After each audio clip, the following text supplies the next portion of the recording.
How to make Claude AI create a game.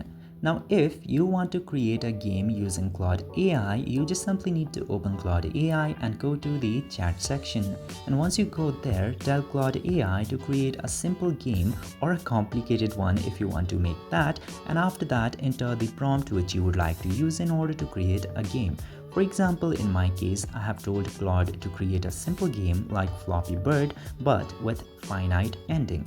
Now, this is a very simple explanation of what kind of game that I want from Claude. Now, if you want a very complicated setting of game, you just simply need to describe that complicated game through the prompt to Claude AI, and when the Claude reads the prompt and it will start working on the game, and then it will create a game for you. And depending on the complications of your prompt, Claude AI will create a game for you.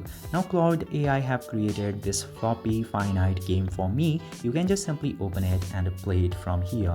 So this is the game that Claude AI created for me.